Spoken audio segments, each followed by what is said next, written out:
Okay, we are good to go.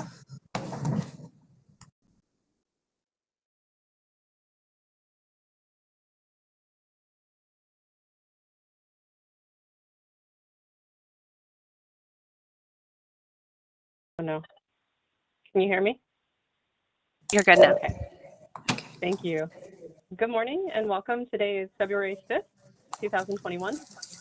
I'm Dr. Catherine Gettings, and I'll be sitting in today's chair at the request of Dr. Weir, who is unable to join us, but sends his regards and looks forward to rejoining us in May. This is the first DNA subcommittee meeting of the new year, and we will continue to conduct the business via video conferencing. Each of our members are joining us from their own location, and the video is streaming on YouTube. As we have become accustomed to, a roll call will be used as we conduct our business. At this time, I will ask for each member to state their name and reply as present as we take attendance to establish a quorum. Dr. Bieber? Call will be used as we conduct our business. At this time, I will ask for each member to state their name. Oh, sorry. Yes, Frederick Bieber, Boston, here. Perfect. Dr. Eastman? Allison Eastman here. Do we have Dr. Kidd?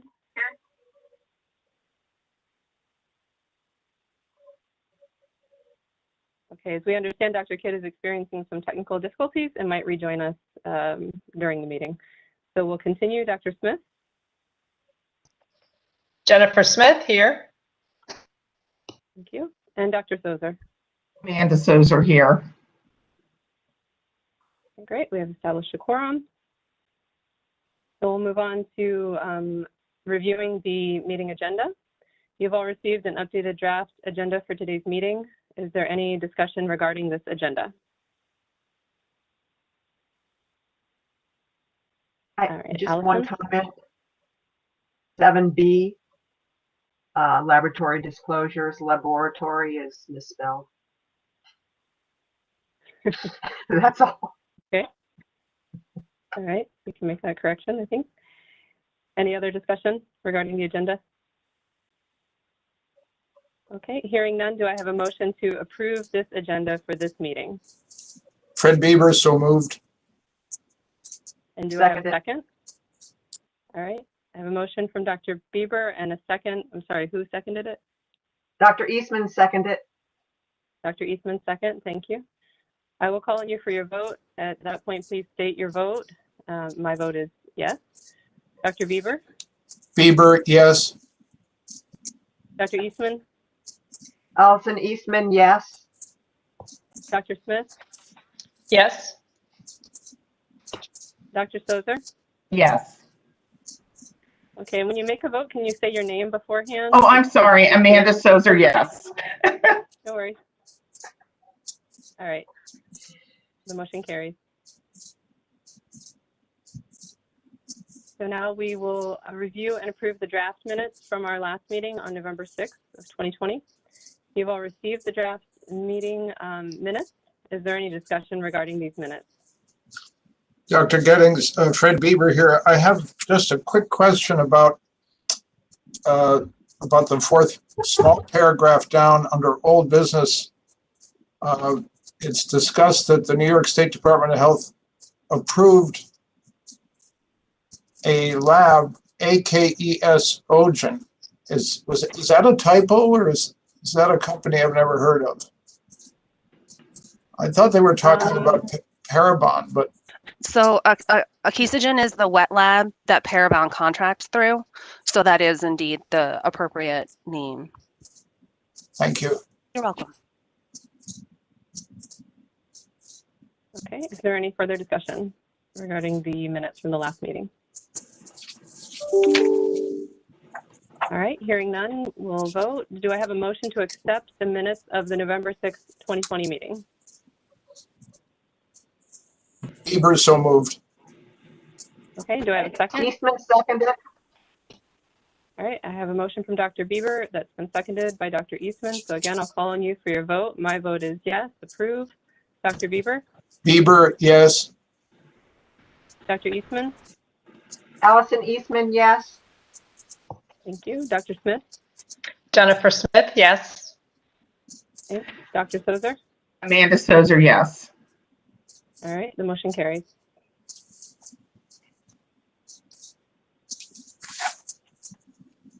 So we'll move on to accreditation and laboratory updates. We've received documents from Nassau County Division of Forensic Science. The laboratory had an off-site surveillance visit and a QAS assessment in October. They received no findings, and the lab continues to be in compliance with its accreditation standards. There were no findings in the QAS, and the laboratory has submitted the report to NDIS. No vote is required on this, but we do have laboratory representatives available if there's any discussion or questions. Is there any discussion? Allison, looks like I can't hear you. I just have a question on the general laboratory information. Okay. It says, okay, number of DNA analysts requiring review. Can you say what page you're on, Allison? Okay, never mind. I just answered my own question. Okay, great. Is any other discussion? I have another question. Is somebody from the lab on the phone? I think so, yes. Yep, Karen Doing. She is here? Like we have. Yes, yeah, we Karen have Dooling is on. Apopolino should also be. I was just questioning about Appendix E. You have lots of validations there. I was just wondering if you could, what's the difference between GF1 and G as far as why are there two, it looks like two global filer processes? So, Allison, can you give us a page number? Sorry to interrupt. Page 73 in red. yeah, let me pull it open. But this was a complicated assessment for us with validations because the last full assessment we had, there were validation findings. So they approved partial validations and not all of the validation. So they were reapproving and we appealed those findings and we won the FBI appeal, but we lost the ANAB appeal. So there were validations from then, there were new validations, and then there was also premise move validations and verifications that needed to be looked at.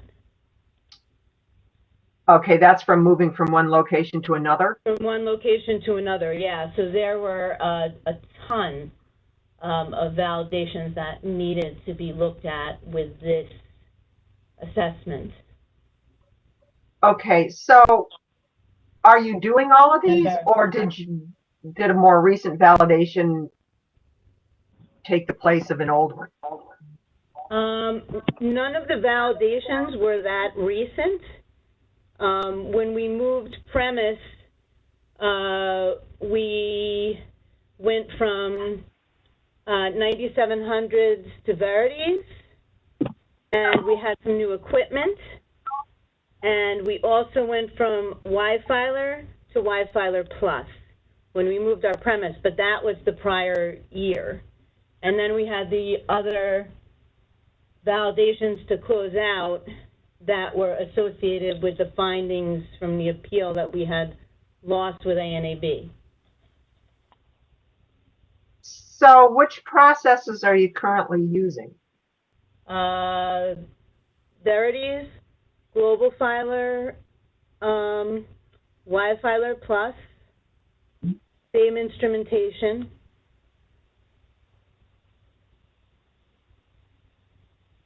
That's basically what it covers. I think the real, and I'm sorry, it's Pat. The real issue was that in the middle of moving, we just put on new technologies at the same time. We purchased new instruments. We went from the 9700 severities, so we had a lot of addendums that particular year.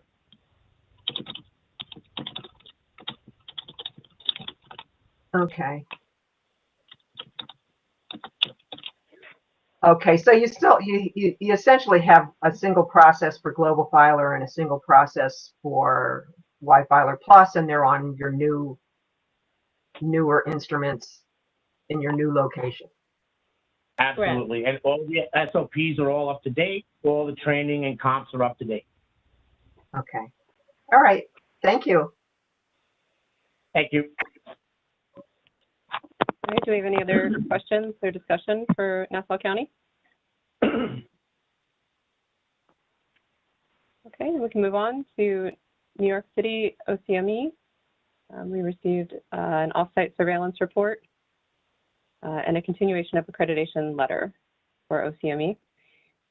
The off-site surveillance visit was in October. They received no findings, and the lab is in compliance with its accreditation standards. No vote is required, but we have it looks like we have someone available to speak if there's any questions or discussion.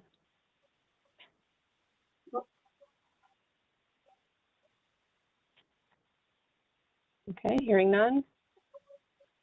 Move on to New York State Police Crime Laboratory. We have a surveillance assessment documents that were received, various other correspondences. This is all for informational purposes. No vote is required. The laboratory had a surveillance visit in January 2020. They received no findings, and the lab is in compliance with its accreditation standards. Both the casework and databank section underwent external QAS audit in October. The casework section received one finding and has remediated it. The databank section had no findings. Both have been submitted and receipt acknowledged by the FBI. This is all for informational purposes, and we have representatives available for discussion. Okay, I have a question. Sure. It's on the casework QAS audit, and it's standard 16.2.2 and I guess 16.2.2.1, and apparently it says there must have been a testimony deficiency, and because it was marked yes. So can you give us the page number? Are you on this? Sorry, okay, are you on late? see if I can get to the. I've opened that document, and it's the late it's document. Page 49 of 59. Pardon? Okay. It's so the casework audit. Yes, one of the late documents, page 49 of 59.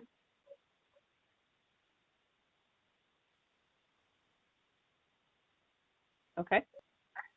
And I guess my question is, there was a yes for, are there any deficiencies in subsequent corrective actions as applicable documented? This is referring to testimony review. And I was just curious, can I ask what the deficiency was, or how many occasions this happened, and what was the corrective action, if applicable? Sarah, can we get someone from the lab to speak to this? Caller 3, you've been unmuted. Hi, this is Russ Geddick from the State Police. Hi, Russ. Hi. Yeah, my understanding of this one was that they're all, the testimony reviews are all finished. In one case, they were given, they weren't signed off by the testifying individual. I think there was just one case, one instance of that. Okay, so it doesn't have to do with the actual testimony, courtroom testimony.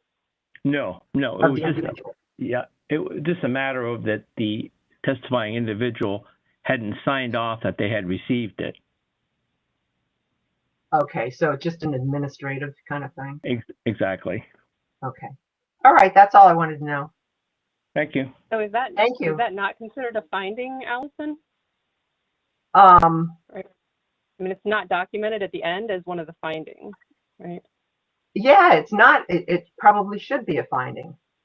Although, if it's only one occasion, I'm not so sure that it was this.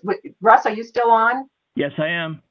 Would this have been fixed while the auditors were on site? Yes. It was fixed. So I guess, so then it's not really considered a finding. And if it's only one occasion, Yeah, and that There's was a lot my of signs. yeah, that was my Yeah, usually understanding. if you can address it while they're on site, often they don't, then they note it, but they don't go forward with the finding because it's resolved. Okay, but it can still be marked yes in the document, I guess, yeah, because that kind of leads to the question that we're asking right now, right, when it's not explained.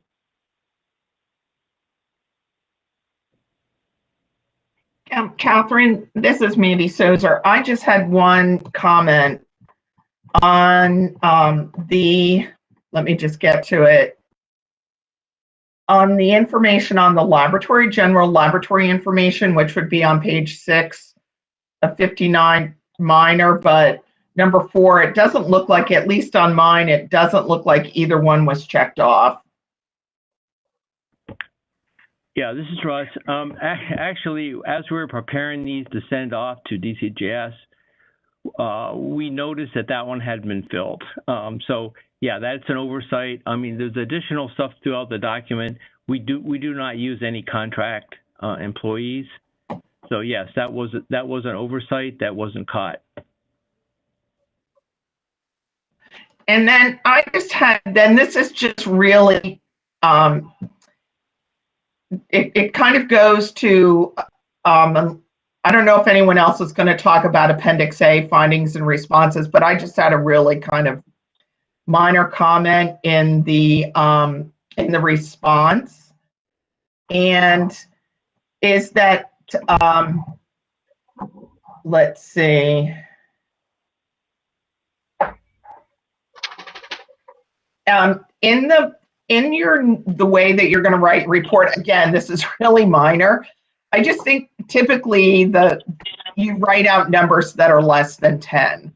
So if you say that I have that if you have a mixture, a number less or equal to 3, I would just spell out THREE. You could put 3 in parentheses after it. I don't know what your lab does, but that just caught my eye. Sure. So I'm on page 54 of 59 in the response to the findings. So and I'm just, yeah. 3 plus donors. Spell it out. Typically, the rule of thumb is that you spell out numbers less than 10. Yeah, that's not a problem. We can change that. Yeah. Russ, can I ask you about the number of contributors? How many had you guys been reporting? Well, we had been doing, I think, 5 and 6. Understand it's a minimum number. We're not saying that's how many contributors there are. There were at least that many. If you notice, it has to do with the wording, the new wording of the standards that went into effect July 1st. And the way they word it and the way the guidance document is worded, this is more like a description, and we've had this for years. But with the new wording, they said A2LA thought this meant that, you were actually interpreting it. So that's when we went back and just said, okay, we only had validation up to 4. It's simply how many alleles were at a loci, and figuring out what the minimum number would be. It's not the actual number. But the cases that they found were all in 2019. So it was before the new standards went into effect. And since then, I've been holding everything until we remediated it. And we had maybe 3 or 4 instances where we had like 5 contributors, a minimum of 5. But we have never interpreted 5 or 6 or above mixtures. It was just giving a description as far as the minimum amount. Does that make sense? Yep. All right. Are there any more questions for Russ or discussion on these documents? Yeah, I just had a quick comment just to Mandy's comment. Usually the 2 and the 3 go right next to person. So I just have never seen like it's 2 person with the number 2. I've never seen it with 2, the number 2, and then in parentheses 2, and then person. So I just wanted to make that little point. That usually when we talk about 2 person or 3 person, they kind of go together, the words. So just something to think about. But I think it's Yeah, okay to sure. just, in that instance, put 3-person without the 3 then further described. Sure, we'll take a look. Thanks for the advice. Okay, anything else?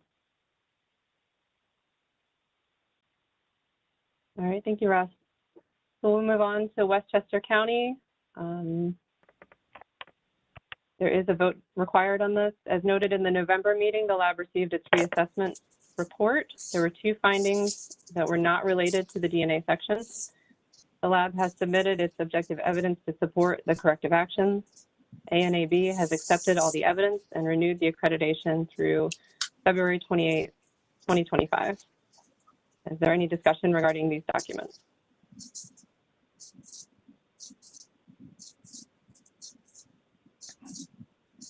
Okay, hearing none, do I have all right. Oh, Fred, please. About the 2 nonconformities on page 117 and 118 in red.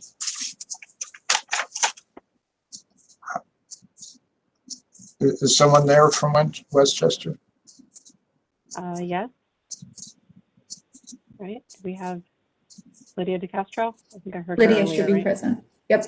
If Lydia, you could raise your hand, *3.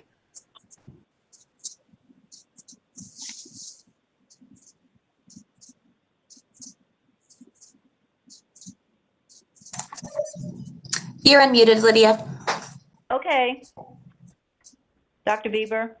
Yes, Lydia, could you tell us what happened? It seems like you didn't do the proficiency testing on the schedule they asked for.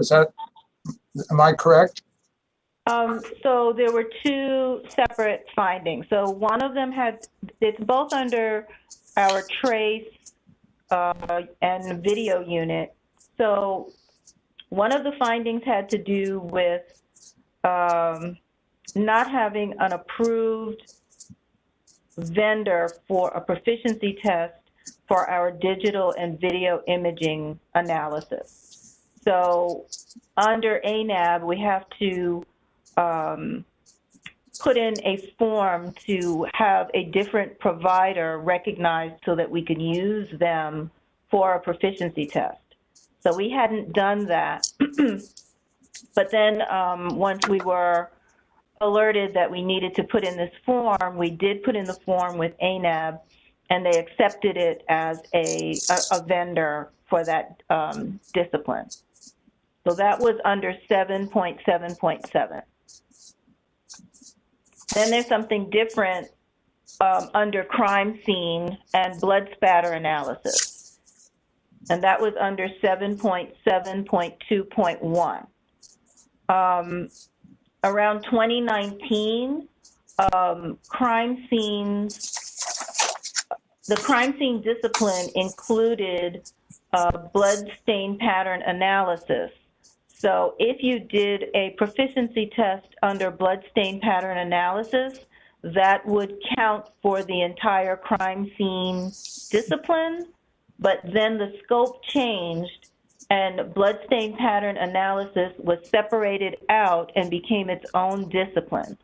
So then there was a misunderstanding within the laboratory, and note this predates my arrival here, but there was a misunderstanding in the laboratory about what needed to be done to then be proficient. And I think it was more of a timing thing because we had already ordered proficiency tests because you have to order them in advance. And by then the scope had changed and we didn't have a proficiency test to cover the crime scene section. So the crime scene discipline by itself had only been tested internally using an internal competency or proficiency test. So we weren't covered by that because of that misunderstanding once the blood spatter analysis portion of it got moved out as its own discipline. So going forward, the laboratory determined that we were going to drop crime scene as a discipline, so it's no longer within our scope of analyses for the laboratory. There is a field sampling designation that is added to each individual discipline that we are still accredited under, and we will be using the field sampling designation if we are going to be assisting with any sort of evidence collection at a particular scene. So does that change, what kinds of scenes would you have to get help from an outside lab for? None.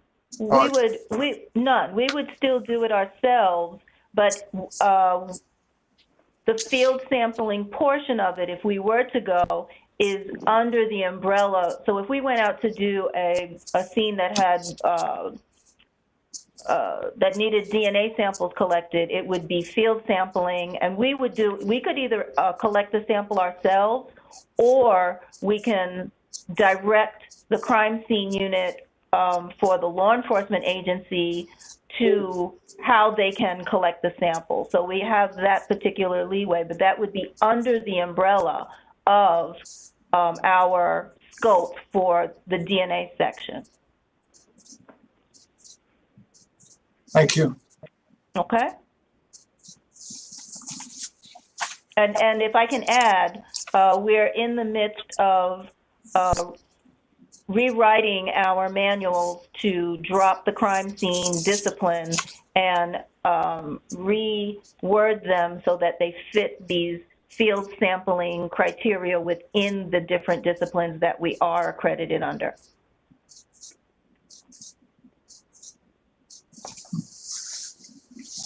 Thank you. Okay. Thank you. Is there any further discussion? Sorry to interrupt. I do believe we finally have Ken on the line. Ken, if you can hear us, can you just say that you are here? I am here, finally, excellent. At least on the phone. Wonderful. And it looks like you're calling user 19, just so we know going forward. I apologize for the interruption, and we're all set. Okay, Ken, so we're at the Westchester County Division of Forensic Sciences, which is in the original document starting on page 108, going to page 127.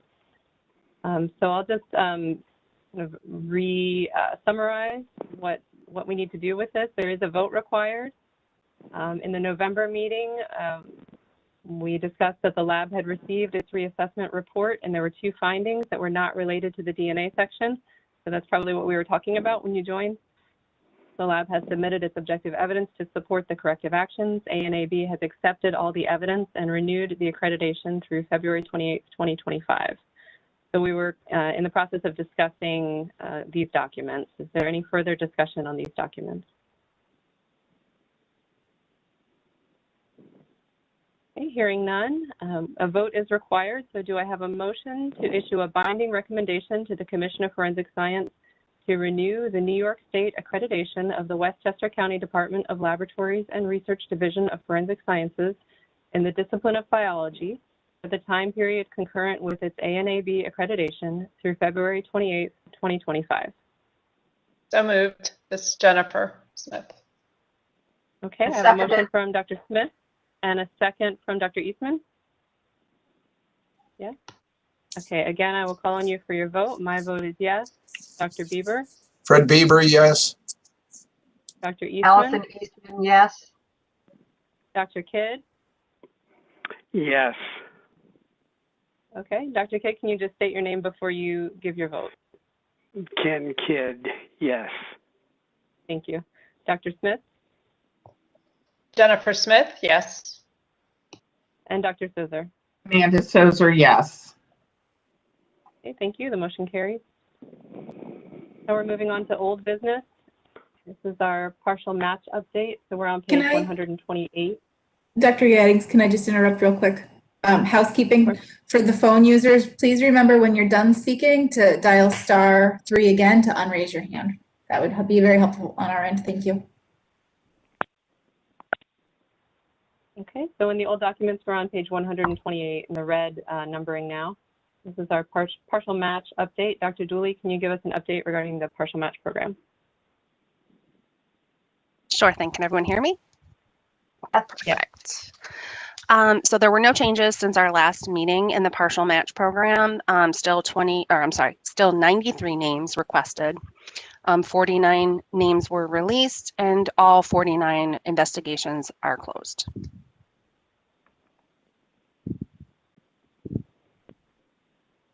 Okay, do we have any discussion regarding the partial match update?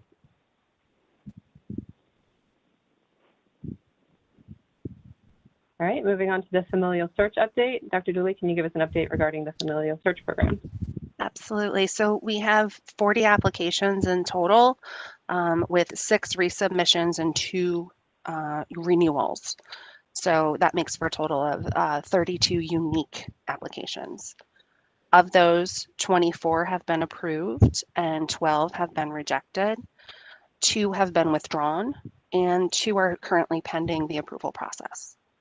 Of the 24 that have been approved, we have 9 that are in queue or in process, and 15 have been completed.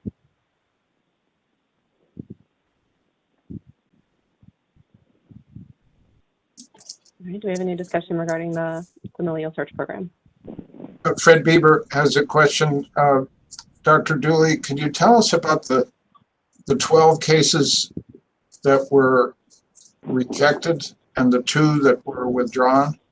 Why were they rejected and why were they withdrawn?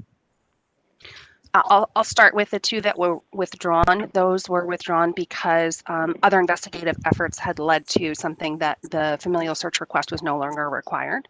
They didn't need to go that route. And the 12 rejections, the primary reason to that is due to not meeting the sample requirements. As we know, the sample requirements are quite stringent, and so that's part of the process, and that's why they were rejected. And finally, how many arrests have been made based on the total 32 unique cases? 1 case, a suspect has been arrested. Mm-hmm. Thank you. You're welcome.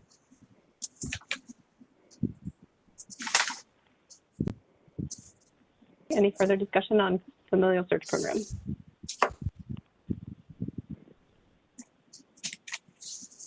Allison? I have a question about the policy revision. Are we doing anything with that? I just wanted to know if you've gotten any public comments on posting the policy revision.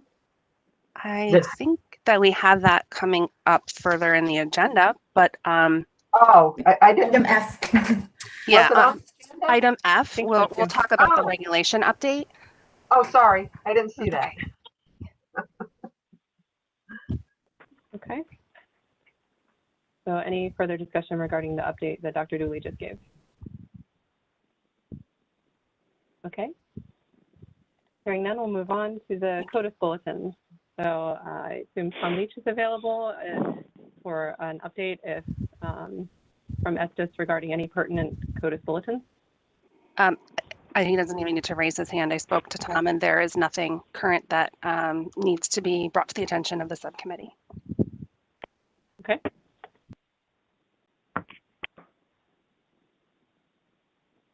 All right, so moving on, in the original documents, page 131, we're back to the star mix issue that we talked about last time. So we have a number of letters from the commission, and I think everything was included just so that we had all of the information. Some of it we've seen before and some of it may be new to us. So at our November meeting, we were asked by the commission to consider the issue brought forth by the BioTwig regarding an issue with the highest posterior density tool in StarMix. Commission member Mr. Loftus provided a detailed letter with specific questions for the software developer ESR.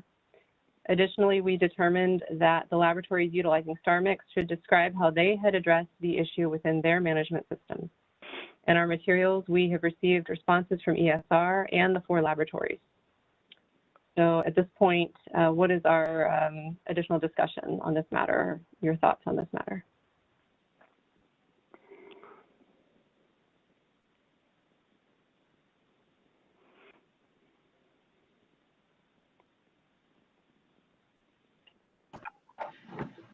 This is Mandy Sozer, and I'm just trying to get to my comments, but I had some comments about the letter that came back from ESR and questions.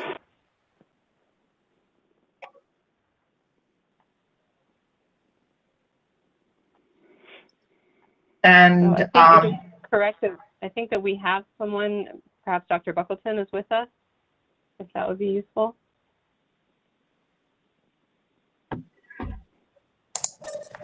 Mr. Buckleton, you should be unmuted and okay to speak. Thank you. Thank you.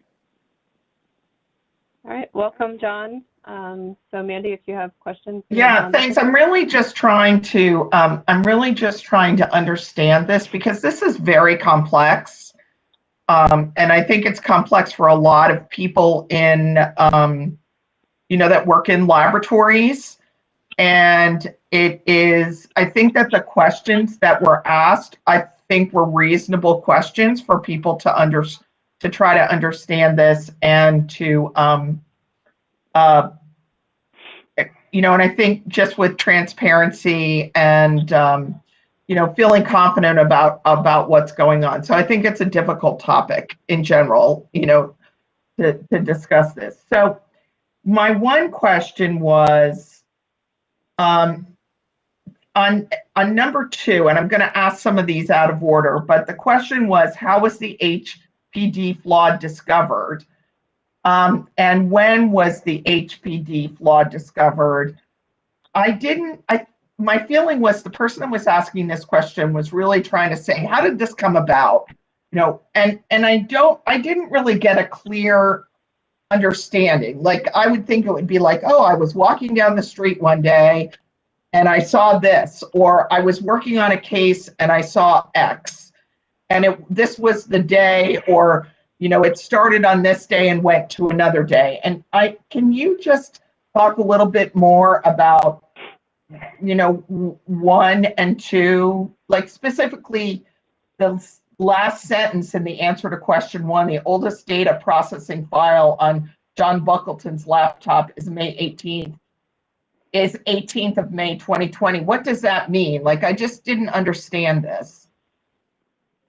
So the question, as I understood it, was when did we discover this? And yeah, was it the 16th of April? No, it was sometime subsequent to that. I don't have an exact day for it. Those are the dates we were doing the work on this. So this occurred sometime between May 18th, 2020 and April 16th, 2020?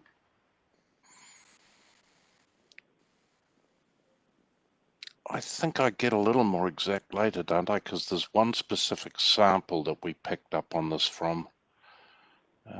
But yes, probably sometime in that period.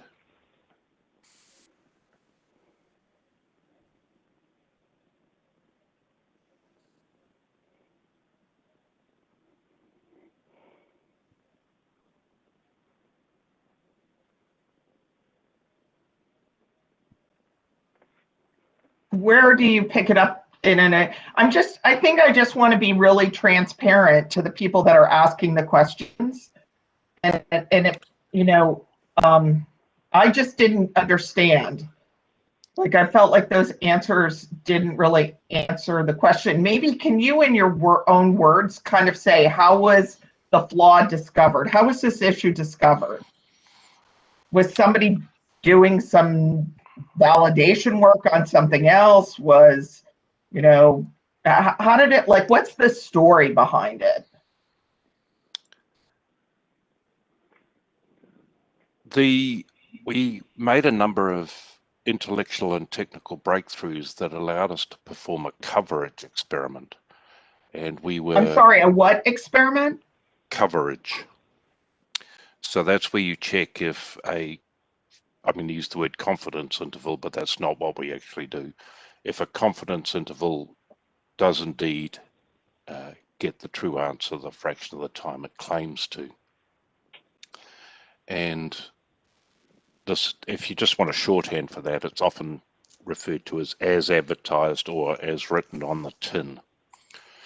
And we were performing this, it's an extensive or long runtime experiment, and sample A08 was the one that led me to believe we had a problem.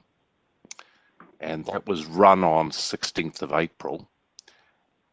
The work has to be processed from there to get the coverage. And so somewhere between the 16th and 18th of May, I must have done that analysis, and it occurred to me that we had an underperforming method. So it was the one that gives the 76% coverage. yeah, you kind of looked at it and said, oh, that's interesting. Well, you wouldn't necessarily worry if you were getting numbers in the high 90s, if you're aiming at 99.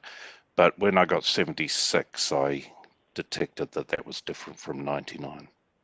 So can you just go back and talk about why were you doing those experiments? You said that you had developed some new technology.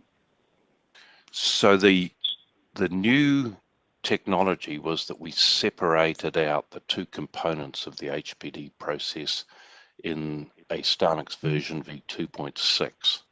This enabled us to do this experiment, but we still had to come up with an idea or solve a problem. So the problem in any coverage experiment is getting the true answer. And the insight here was to work out that the average of 1,000 Monte Carlos is probably near enough to the true answer.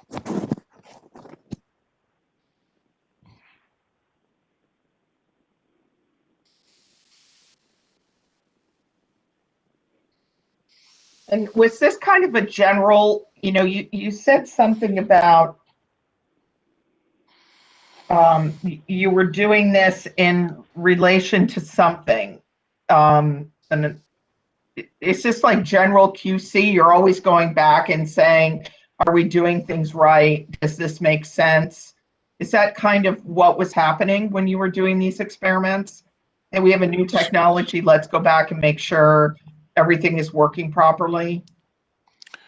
So in this case, this one was exactly that. It was general QC. In other cases, it's an experiment that's come up because of some statement in court or other issue that's been raised. But this one was entirely us just doing random quality control. Okay. So it's a lot of, I would say, kind of it sounds like reflection on your product to make sure that, always checking it when the opportunity arises. And that might be a new technology that you have, or that might be a question that someone asks. Okay.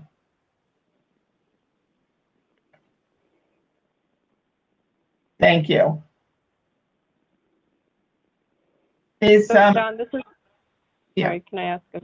Yeah. This is Catherine. So, yeah, like Mandy says, this is hard for, a lot of us to understand when it's not particularly our area. But it sounds like my takeaway is that there isn't anything that you can do about it, really, other than to qualify the result differently. Am I interpreting that correctly? That it's more of a semantics of how we're describing the results rather than something that can be corrected or changed? Yes, at this point, we have no scientific solution, therefore we can't correct it. We're using what we believe to be the best method, but recognize that it's not quite achieving what we hoped. And there is nothing we can do to fix this at this stage. And the thing is exactly what you said, Dr. Gettings, that it just has to be explained that 99 is not actually 99. Okay. Do we have any more discussion for? Can you hear me? Go ahead. Yes. You found this in one particular sample, but apparently it doesn't exist with all samples. Do you have any idea what the nature of a situation is that leads to this? Yes, Dr. Kidd. From the 21 samples we've examined, the problem occurs with the good samples. Meaning And what? when you mean good, can you explain what you mean by good in more descriptive terms? Problem occurs with the high LRs. So the key table is table 1 of the paper. I don't know if you have that before you, but if you go to table 1 and look down for discrepancy, you can also, I'll just have to change over to get these for myself. If you look in figure 4 and look for the black circles that dip most below the horizontal line, you'll see they're at the right hand end, and the x-axis here is average log LR. So the issues occurring at log LR is around 30. The issues occurring most acutely at log LR around 30.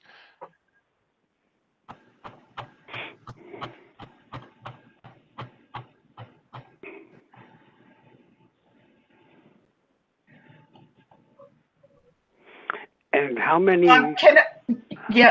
I was hoping that Bruce, I'm just going to put this out to the group if we're talking about table 1. So I was going to ask someone in our group to explain this, and what is the impact if there are more than 3 contributors? Or John, that was when I was reading table 1 in the paper, that was the question that I had. So we haven't done 4 contributors. Okay. We would. And so your software doesn't work on more than 3 contributors? No, it definitely works on 4. Can I just put a little bit of scale in this? In order to get this average, we do 1,000 deconvolutions, and if for a 4-person, the runtime can be up to a day. So the arithmetic becomes problematic. However, for 4-person contributors, we get low LRs, and we believe we have less of a problem there. Okay. If I could just ask you to embrace the magnitude of this thing, that there are 21 samples, and you might think 21 is low, but I ask you to do 21 times 1,000 and realize that each of these was quite an undertaking. And when you say that equate, I need you to quantify that for me. Sorry, what do I quantify, Amanda? Yeah, like you said, that's quite an undertaking. What does that mean? Like quite to you, maybe not quite to me. I need, like, that would take 5 days of computing time. That would take someone handwriting for 4 days. Can you quantify that rather than just give it a description? I didn't keep those records. Can you give me an approximate? We put it on our big machine, and this took probably most of a month. To create the table. So it took a month of computing time to create this table? Create the data lying behind this table, yes. Yeah, okay.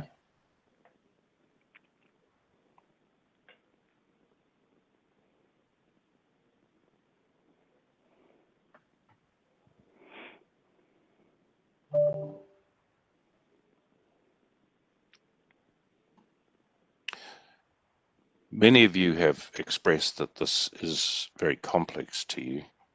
I think that's probably because we're in a Q&A situation with this letter, and we've tried to answer the questions rather than explain how the actual method works. Certainly not impossible to explain the method. Yeah, I just had a hard time. I was reading the letter, and I just had a hard time with the letter. Number one, because the topic's hard, but number two, like the link didn't work for me, or, I felt like that it didn't really answer the question, or on like page 146, there's an error, plotted in figure, and there's an error to that. So I really needed to be helped along as much as possible, to really try to understand this. So I think that's what, that's the problem that I had. And I would be interested to know, for the person on the commission that wrote this, did he feel like this letter answered all of his questions? Or if I was a defendant in this, did I, do I feel like it's thoughtful enough to answer all of the questions? Obviously, I can't express whether Mr. Loftus is going to find this satisfactory. Is he on this call by any chance? Well, he's on the other commission, I think. Yeah, Mandy, he's not on this call. I mean, I didn't know. I saw Mike Green's on the call. I didn't know for some reason if he might be on for this. So No, there are restrictions. Was Mr. Loftus provided with this response that was submitted to Dr. Weir? Do we know if he's received it? Since it wasn't. When the commission meets, they will receive these materials. They are meeting in March, so. Okay. They will receive this. Like this is okay. So do we have Allison any more Eastman. discussion for Dr. Buckleton? Sure. Please go ahead, Allison. And this is, I'm like Mandy. I don't have, or Dr. Zoser, I don't have, I've never used StarMix. I've read some validations. Is there any circumstance where this issue would result in a false association between a defendant and an item of evidence? I mean, I think that's, from the defense side, I think that's like a major concern. The answer is no. And why is the answer no? This is the lower bound on an estimate. The estimate is unchanged, and false associations happen by the nature of DNA rather than by the software. So DNA, as you know, is made up of a number of alleles, and if by chance a innocent person of interest has sufficient alleles that correspond with a mixture, they will be associated with it falsely. But the software doesn't, as far as we know, doesn't ever create that. What it does is it creates the opposite. It creates false exclusions rarely, but as far as we know, it has never created a false inclusion. And it would be highly, theoretically, it would be very hard to create a false inclusion. So with all of the versions, is this issue in all of the versions of StarMix? 2.3 upwards, all of 2.3 upwards, which is everything that's in use in America. And you get an output from this software. Does the output state that there's a 90%, 99% coverage? Can't remember. Well, wouldn't state it has a 99% coverage because we hadn't. Because I noticed one of the labs said that they now just cross out the 99% coverage in the output from StarMix. So, I think it's probably 99% HPD interval rather than coverage. Okay. That's right. I think a few labs said that, Allison, that they had to manually fix that. And I think there may have been some comment that it was difficult to change it within StarMix itself. I think the StarMix outputs are locked so that they can't be amended. This is obviously to stop them being amended, but that has the effect that you can't amend them.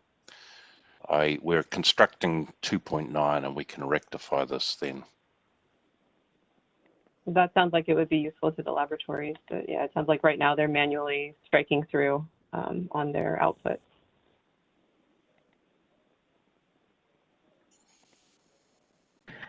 Can I just make a couple more comments? And I think I would make just a suggestion that maybe based on some of the discussions that we're having here today, John, you may want to consider just maybe updating the letter when it goes to the commission. I think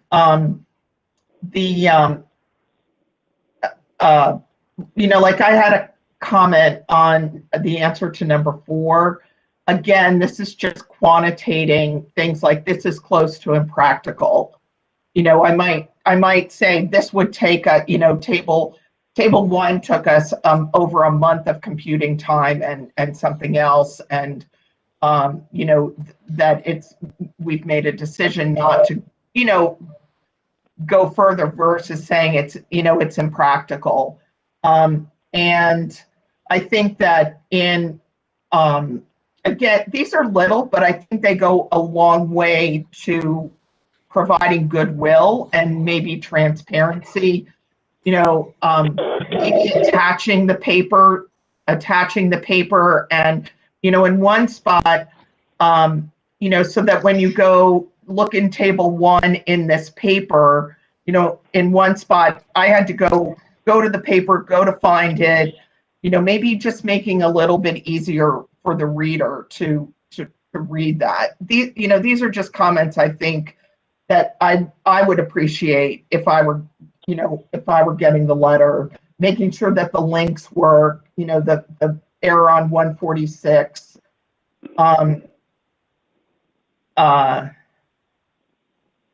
answering any of the questions, to say, like now you're saying, yeah, we're going to fix that in subsequent, versions. To me, that's really important. But when I just see, oh, this can't be changed, that gives me a very different impression. If I'm making myself... I have no questions on the output in the list I was answering. So I've not said anything about it not being changed. I've no point said this can't be changed. No, it was reported by the labs, I think. I can't affect what the labs report. Okay, so I think we would all appreciate Bruce Weir being on with us today. He's probably the one of us that has the most expertise in this area, and he's the one that would be the one signing any letter that we send over to the commission. So I think, can we wrap up with John for now? And I would like to look at the lab responses and just have a brief discussion on that. But I think for my part, I would prefer it if we could delay action on this until the next meeting and Mr. Loftus could then have a chance to look at this response and the lab responses. Does that sound reasonable to you guys? Yeah, and I think like question number 3 wasn't answered at all that I could tell. Stand by. That's what are the labs doing, Mandy? So I think ESR didn't feel comfortable. I'm assuming they wouldn't have responded to what the labs are doing. So that's correct, Dr. Gettings. We felt that this letter was addressed to both ourselves and the labs in alternating order. Also have a bit of trouble with these 3s. I think there are 3 3s, so I take a bit of time to find which one you took. Number 3 on page 152. I don't have page numbers that go up to 152. Right. All right. The letter isn't numbered. The letter doesn't have page numbers on it either. Sorry. So I just have the page numbers. I think it's the second to last page. In any case, we didn't answer what the labs are doing. Yeah. Hi, this is Jennifer. Could I just suggest that maybe we ask each lab that's using STR mix, because what we did, and ESR was great. They worked with our folks, and then I actually presented this to our science advisory board, and we went through it with them, and then they talked it out, and then, so what was good about that was it kind of allowed my actual analysts to demonstrate to everybody they could explain what had happened, because each lab may handle this slightly differently, which I know sounds crazy, but we went through our data, we worked with ESR, we determined whether it had an impact in any cases we reported out, because that was our #1 concern. once they demonstrated this and found it, they let us all know, and then we dug into the data and we had to work with them because Dr. Buckleton makes a very valid point. You know, the crunching of this data requires high computing power.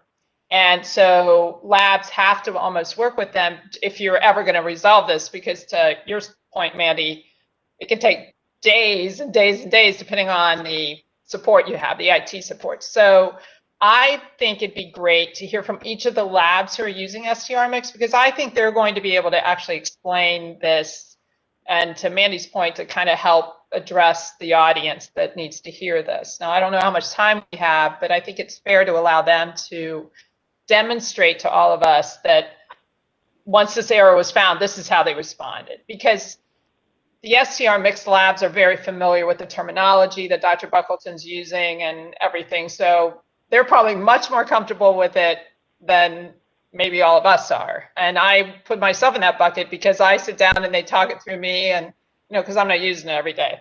So can we also ask the labs to play a part in this? Because I think they may handle it slightly differently. I don't know. I don't speak for all of New York, but I know our lab looked at this, really addressed it, presented it to our own science advisory board, and everybody was comfortable that we can continue to move on. So, you know, I don't want to just put poor Dr. Buckleton in the box of trying to help explain this, because it really is to the labs. We need to check to see how the labs are dealing with it. Do they understand it? I think it's also critical. So I'm happy to try and explain it. I don't know how free form this committee's allowed to go, but it would be easy to explain. But if I can ask for a little bit of perspective here, we're talking about, well, first of all, can I ask you not to use the word error? Because there is, in fact, no error. As far as we can tell, it's all correctly programmed. It's just that it doesn't work as advertised. But what we're talking about is how conservative one should be. So the actual estimate is completely unaffected. And just to give you a little bit of scope, in your CPI and RMP days, you made no effort to make a lower bound. You've now got a superior population genetic model and other layers of conservatism that collectively lead us to believe that this is robustly conservative. It's also actually one of the least sources of variation between repeat runs. So we're spending a lot of time, in my view, looking at a problem that, one, we can't solve, two, you've never had coverage of before, and three, is one of the most minor problems currently facing estimation of these likelihood ratios or any weight of evidence.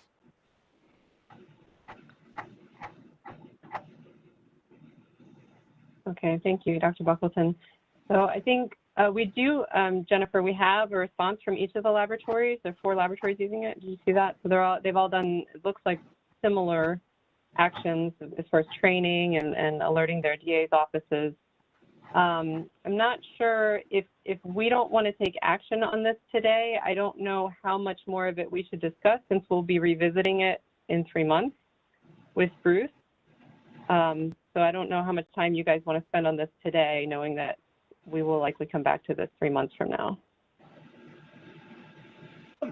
Catherine, this is Mandy. I think I would appreciate just kind of trying to learn a little bit more and understand this. So hearing from the labs, I think might be helpful for everyone.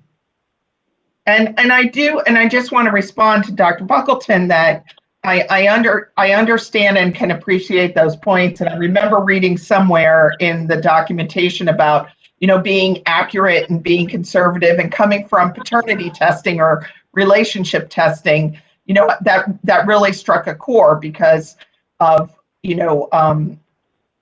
I think that this has been debated in relationship testing for a long time. When you're very conservative, who are you helping?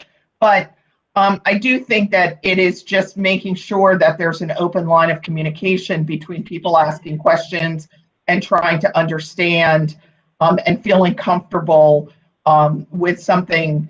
On the surface, it may seem like, oh my gosh, this is a big issue, but just trying to wrap your head around it and understand it I think for people asking questions is very helpful, and having an open discussion on it. We're most right. happy to do that. It's, I believe we're not actually allowed to talk with the commissioners outside of this process, but we'd be most happy to have a tutorial on it. But in less than a minute, we have a Monte Carlo process, and if you run it again, you get a different answer. This is an attempt to find the lower bound on future runs of the Monte Carlo process. And instead of getting the 99% lower bound, we sometimes don't. So it's trying to absorb the Monte Carlo variation. Right, and I appreciate your attentiveness to continual process, continual quality improvement and assessing this yourself, and then coming forward with that after that assessment. So I just wanted to commend you on that. Thank you. All right. So with that, we can. Oh, Catherine, sorry. I just have one more point. I just want to make, and I don't know if this is necessary, but personally, we wouldn't want to infer that because we're still discussing this, that labs shouldn't be using STR mix. I mean, I think that that's really important, that we're not saying, people should stop or we don't agree with it, or I just want to put, that's how I feel, at least on the record here, that this is a discussion we're continuing, but still in support of the use of probabilistic genotyping, the software that, I mean, I personally don't see any issue with this. As I said, we've resolved it in our own laboratory. But because the commission has asked for information, we are continuing to support it. So I'd like to put that out there, that this doesn't indicate labs shouldn't be using it, or the labs in New York have not handled this appropriately. That's what I'd like to put out there, if we can. All right, thanks, Jennifer. I think let's give the labs a chance to speak if they'd like to. If you're here from one of the Suffolk, Erie, Onondaga counties, or New York OCME, if you'd like to discuss this with us, can you raise your hand? Knowing that we're going to come back to this in a few months. Hi, can you hear me? Yeah. This is Craig O'Connor at the New York City Office Chief Medical Examiner. So I think in general, based on the letter that we sent and the questions that we were answered, we and most of the other laboratories after discussion pointed out that basically what we did is that we accounted for this disclosure in several ways. One is that we ensured that the reports themselves were not misleading. So if there were any report template changes that needed to be made, whether it's in the wording of the report or in the appendices, that was cleared up.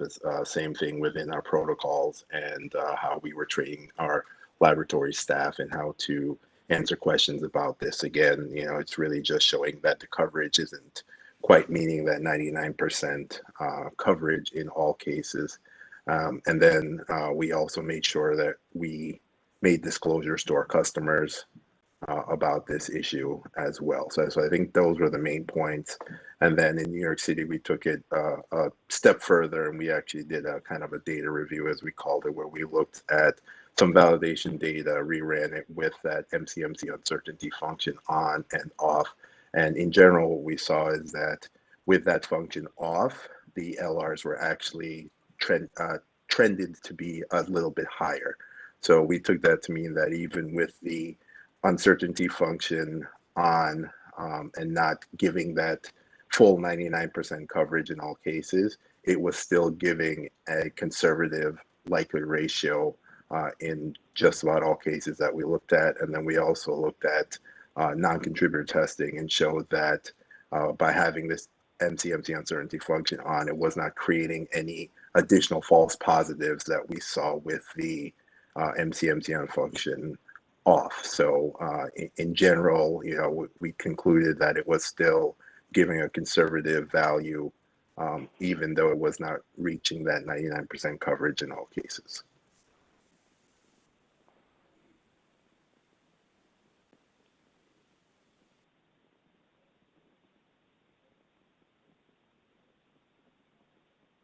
Do we have any and I don't want to speak. questions I don't want to speak. I don't want to speak for all laboratories, but of the four of us, we did, kind of do in general the same type of things. I don't think any the other 3 labs went as far as doing data review, but the other general stuff that I talked about, we all did. Craig, this is Allison Eastman. I risk assessment. I thought I liked all the detail. It was educational for me. I wanted to ask you. You mentioned in it that the data review will be shared with your customers. Can you share it with us too? Yes, I thought that was sent over. If not, I apologize. It was shared with our customers. We sent it out last month. So yes, we can make sure that we get that over to the subcommittee. Great, thank you.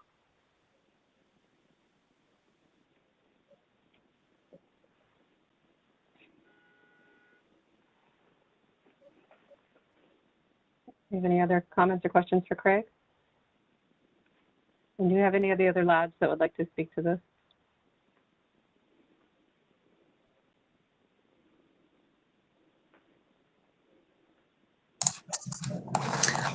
There does not appear any other hands raised. Okay, so are we okay to move on from this and put it on our agenda in 3 months? In the meantime, Mr. Loftus will receive all of these documents. I think the one thing that I would note from this is that whatever letter we end up writing, one of the things that we would recommend is that the software output be changed so that labs aren't manually having to change the output. It sounds like that's already happening, but I think we can note that in whatever response we end up issuing. Is there anything else that you guys would like to capture at this time from the discussion to make sure we remember 3 months from now? I mean, Catherine, I think the other thing is that they discovered this themselves and they brought it forward, you know, and that, you know, as Jennifer said, they've been very diligently working with the laboratories, and I would commend them for that. Okay. Well, and that I think at this point in time, or at least I approve of what the laboratories have demonstrated they're doing. Yeah.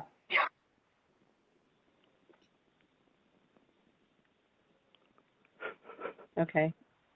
And it also sounds like we're all in agreement that this isn't anything that should stop any lab from using probabilistic genotyping. It's not any indictment of the method or the software, right? So are we okay to wait then? Or, I mean, do we feel like it would be better to go ahead and write a response now? Is there any problem with waiting? What would you guys prefer? You mean a response to the commission? It's Natasha. Yeah. But they're expecting something from you guys from today's meeting, so I would send them something, let you know that you are going to table it. It's like a heads up. Okay. So we send them kind of something that encapsulates what we talked about today and a few of the thoughts that we have at this time, but that we would like to follow up again after our next meeting. Would that be appropriate? I mean, it don't have to be as detailed because it might change. I mean, I don't know what you guys are going to. Now, just general, you know, we discussed it. We have further discussions for the next meeting. We'll let you know at the next meeting. I think we'd like to know if they feel like these questions, if the commission feels like the questions were answered. And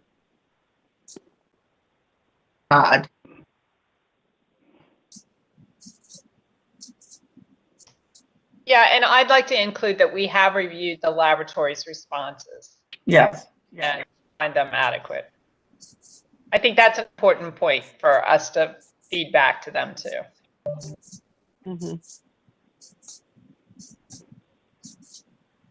This is Fred Bieber. I'd like to offer a motion for a vote that we table final discussion until our next meeting, at which time we have a short PowerPoint presentation from Dr. Buckleton, followed by short presentations from each of the labs in New York who use the software, and provide us with a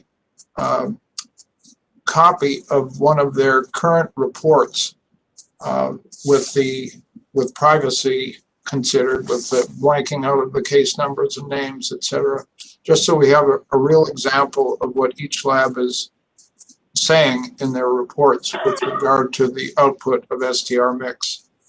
And so that's my motion.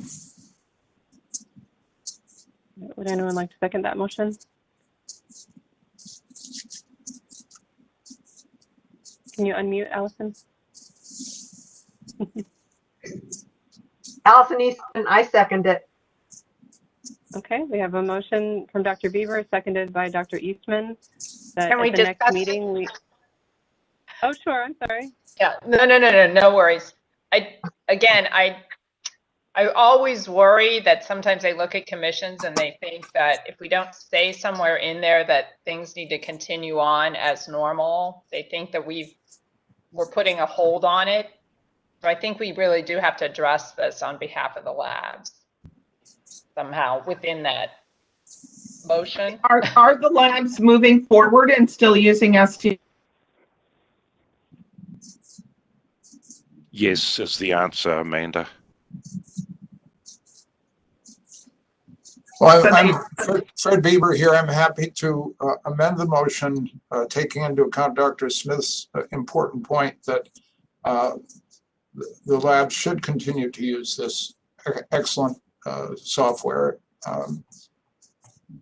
but so that we can wrap things up for the commission, it would be helpful to us to have a formal short presentation by Dr. Buckleton, followed by brief presentations from each lab with a copy of their current report. This is Ken. I would certainly appreciate a copy of the report because I've never seen one, and that would help.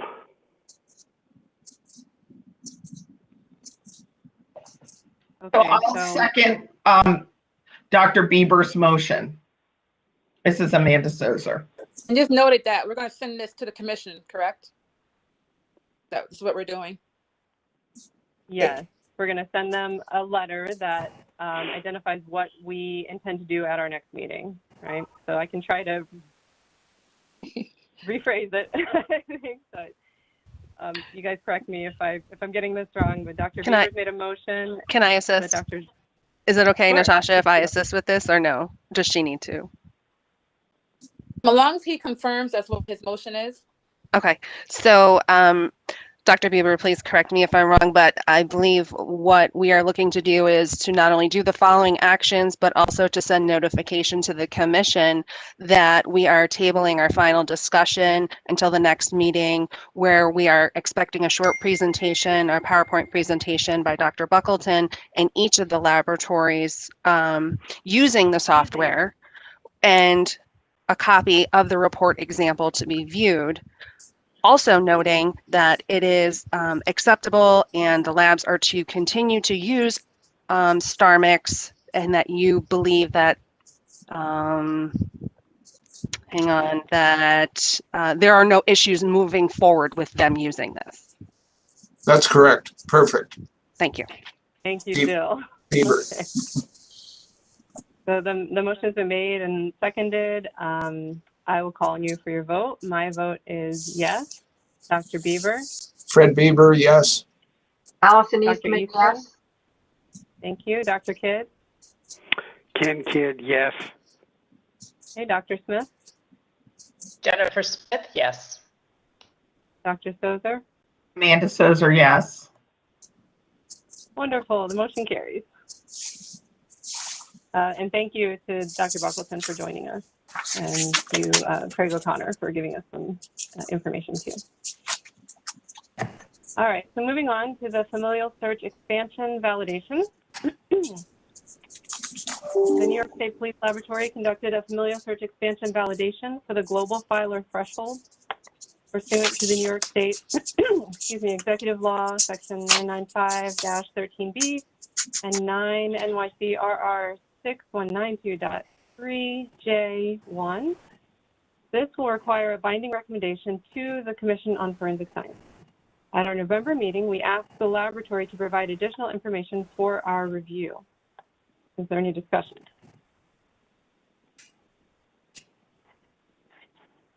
It looks like we're on page 175 of our initial document.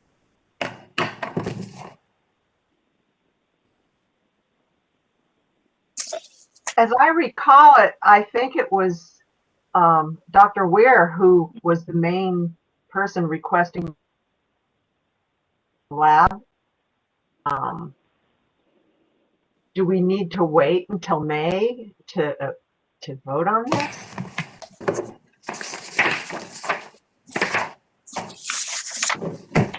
So just to chime in, Dr. Weir and Dr. Sozer had additional conversation with the state police regarding the validation.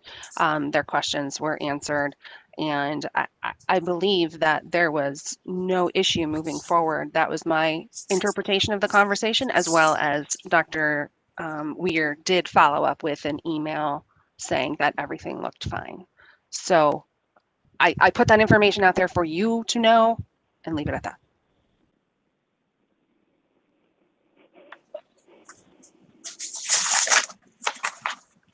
Well, Bieber here, could we hear from Dr. Sozer about?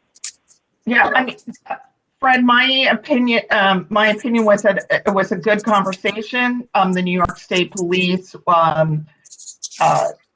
was very helpful, and I do believe that Dr. Weir was satisfied, felt like things were well and was satisfied. Thank you. All right, so do any of us have further questions or discussion regarding this validation? Okay, and would we be comfortable going ahead and voting on this with the feedback that we've gotten regarding Dr. Weir? Okay, do I have a motion then to issue a binding recommendation to the Commission of Forensic Science to accept the validation thresholds as proposed by the New York State Police? So moved, Bieber. Yes. Do I have a second? Or was that Allison? Yes, okay. I have a motion from Dr. Bieber that's been seconded by Dr. Eastman. Again, I'll call on you for your vote. My vote is yes. Dr. Bieber? Frederick Bieber, yes. Allison Dr. Eastman, Eastman? yes. Dr. Kidd? Ken Kidd, yes. Dr. Smith? Jennifer Smith, yes. Dr. Sozer? Amanda Sozer, yes. Thank you. The motion carries. Okay, next, this is in our late documents on page numbering 244 to 246, the familial search regulation update. I think this is what you're asking about earlier, Allison. The New York State Register public posting is what we have in our documents. This is for informational purposes. No vote is required. The changes approved by the DNA Subcommittee and Commission of Forensic Science in 2020 were posted in the New York State Register on January 20th, 2021. There's a 60-day public comment period. And I think Allison was asking if there have been any public comments received so far.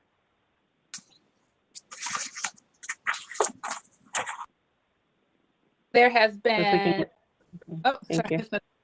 There has been one comment, if you wish to call it that. The person pretty much just said that we were behind the times. So I don't know what they meant by that. So that's it. As of today, we have no other comments. Okay. Thank you. So what is the next step for that? Because by the time we meet the next time, the public comment period will be over. So what happens to it next? So assuming, depends on how many comments we receive. I might have to prepare an assessment of, and assuming we don't make any additional amendments to it, we can go ahead and adopt those regulations. All right, any further discussion on that? All right, hearing none, we'll move on to new business. This is the original document read, page numbering 185 to 201. The 2020 annual laboratory summary. This is informational purposes, no vote is required. The annual laboratory summary is a review of all accreditation pertinent documentation that has been submitted by the laboratories and tracked according to the Office of Forensic Services procedures and reviewed by the appropriate body. These represent the 8 laboratories that conduct DNA testing. The labs have reviewed and signed the attestation. Do you have any comments on this? No vote.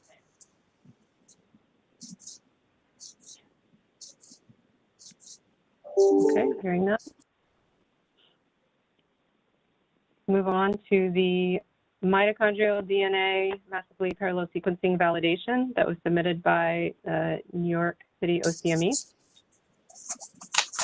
The New York City OCME Department of Forensic Biology has conducted a validation of massively parallel sequencing of mitochondrial DNA using Promega PowerSeq and Illumina MySeq for casework. Representatives from the laboratory will give a presentation and answer questions from the members. Pursuant to the New York State Executive Law, Section 995-13B, this will require a binding recommendation to the Commission on Forensic Science. So at this time, I think we would be ready to hear the presentation from OCME, right?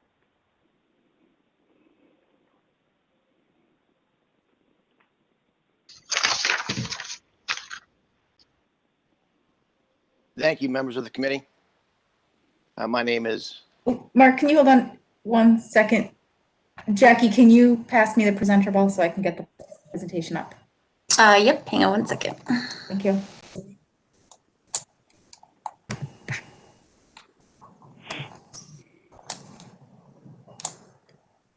Well, I'm trying.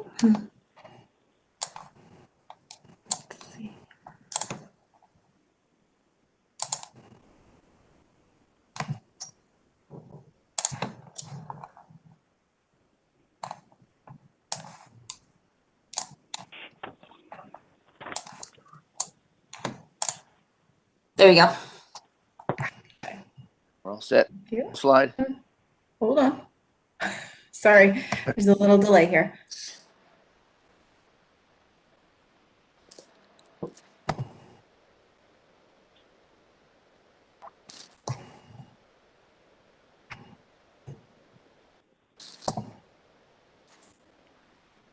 Okay, I think we're good to go. Can everyone see that? Looks good.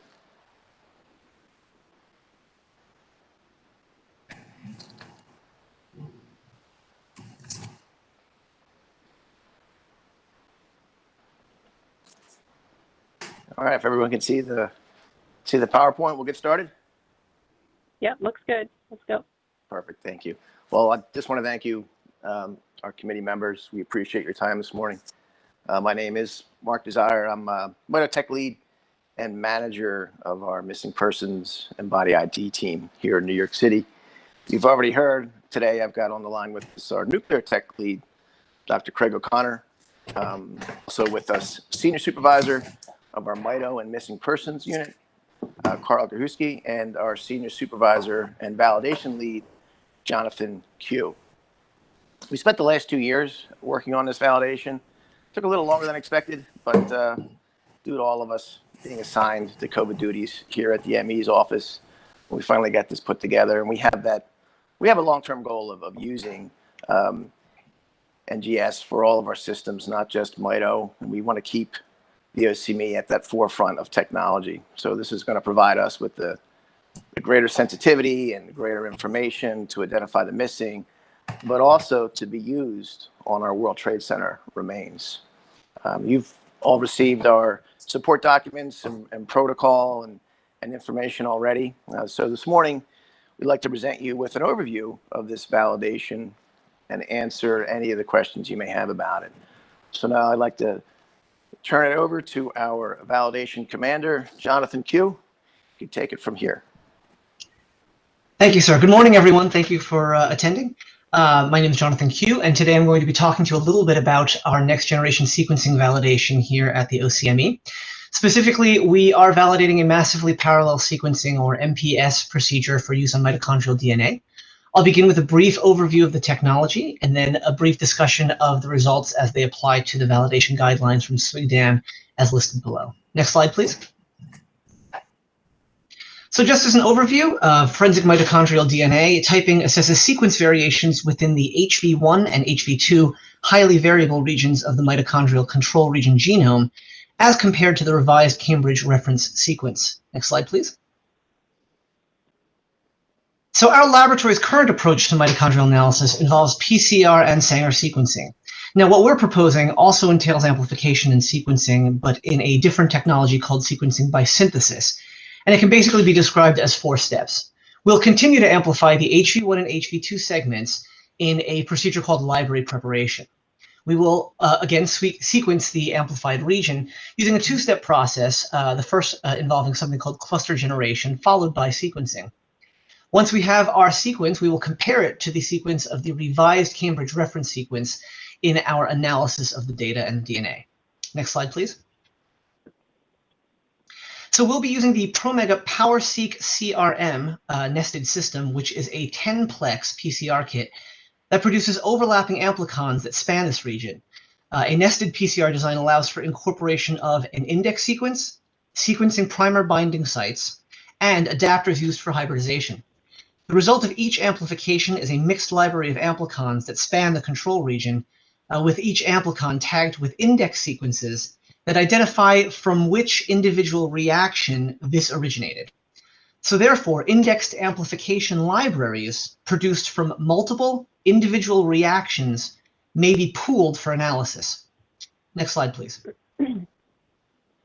So these amplicons will anneal by virtue of their adapters to oligos that are attached to the surface of what we call a flow cell. Each amplicon is then clonally amplified by a procedure called bridge amplification. And this forms clusters on the surface of the flow cell that are not unlike a bacterial colonies forming from a single bacterium on the surface of a nutrient plate. And so the end results are these clusters of amplicons that can be used for sequencing analysis. Next slide, please. So in sequencing by synthesis, which will then proceed on each of the clusters in parallel, reversible terminator-bound DNTPs extend the strand from an annealed sequencing primer, with each added DNTP fluorescing. Cleavage of the fluor molecule and the terminator then follows, allowing for the incorporation of the next DNTP in the sequencing reaction. And this allows us to sequence each amplicon from each cluster. So the fluorescent data is collected, assembled into contiguous sequences, and then analyzed using the CLC Genomics Workbench software with the AQME toolkit with a minimum threshold of 600 reads of coverage as a primary analytical threshold, with a 100 read secondary analytical threshold for regions that are difficult to amplify. The minimum percentage of 10% reads was a threshold for calling the presence of a particular base at a location. Next slide, please. So now I'd like to discuss the results in the context of the SWGDAM validation standards. So first, standard 4.1 regarding known and non-probative samples. We tested 37 buccal specimens and 3 standard reference materials that were first sequenced by Sanger as our panel of known samples, and then these were then tested using our NPS procedure in this validation. The results developed from these samples were all concordant with the results previously developed by Sanger sequencing. For non-probative samples, we tested 10 blood samples, 4 hair shafts, 3 hair roots, 3 tissue samples, and 3 bones, which were first sequenced with Sanger and again then tested using MPS for this validation. The results developed from these samples were all concordant with the results previously developed by Sanger sequencing. With regards to the detection of heteroplasmies, what we found were that there were 10 sequence heteroplasmies that were detected using this method that were not detected by Sanger sequencing, likely due to the increased sensitivity of this technique. Heteroplasmies that were present at 18.6% or higher were reliably detected, while those that were present at ranges from 10% up to 18.6% were detected, but replicate amplifications or second iterations of the same experiment would intermittently detect these heteroplasmies between runs. So overall, the conclusion that we reached was that results in all sample types were interpretable and concordant with those developed in other technologies, specifically Sanger sequencing. Next slide, please. So with regards to sensitivity and stochastic studies, I'll begin by discussing sensitivity.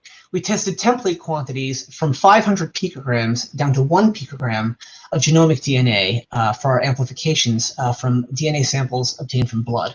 Concordant and complete results were developed using when we used quantities of 25 picograms of genomic DNA and higher. For samples that had no expectation of a genomic DNA quantitation value, for instance, hair shafts, we used 5 microliters of extract as a starting point, and we found that the results were very robust. For samples that had lower than 25 picograms of genomic DNA as a starting template amount, we actually recommend amplification using the maximum volume of template that can be added to the reaction to increase the robustness of the data that are developed. Next slide, please. With regards to stochastic effects, at template quantities below 25 picograms, we did see the presence of dropout, but no incorrect bases were called. Increased degradation also led to the increase in dropout, but again, no incorrect bases were called. Combinations of increased degradation and decreasing template amounts together led to increased dropout, but no incorrect bases were called. So while dropout of data is a concern at low template quantities and or the presence of degradation, there was no indication that incorrect calls were made or that other stochastic effects will pose a risk, as none were seen. Next slide, please.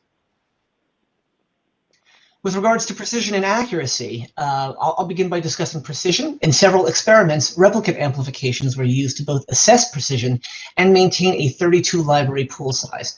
This pool size was the pool size recommended by the vendor and used by other laboratories. And this pool size is intended to maximize the cluster density, that is to say the density of clusters across the surface of the flow cell, while not making the flow cell so crowded that there would be spatial crosstalk between the sequencing reactions in adjacent clusters. So results that were generated concordant, though low template amounts, again, and or DNA degradation sporadically yielded dropout. We found that dropout can be reduced by either increasing template amount, performing replicate amplifications, or decreasing pool size, and we'll discuss that later. Percentage of sequence heteroplasmy was consistent between replicate amplifications. We found that the results from the same pool of libraries yielded identical conclusions when run on either the Verigen V3 600 cycle flow cell kit or the FGX flow cell kit. And therefore, we found that the system was reliably precise for casework, with greater variability seen between replicate amplifications than between MySeq runs. With regards to accuracy, the data generated by the MySeq was concordant with Sanger data. MySeq was more sensitive as it detected, again, 10 heteroplasmies that were not previously characterized by Sanger sequencing. And the percentage of coverage at which these heteroplasmies generally presented support that they existed below the level of detection for Sanger. Next slide, please. In terms of repeatability, our baseline experiment was performed by a single analyst and then repeated by the same analyst. The results were concordant, supporting that this system is reliably repeatable.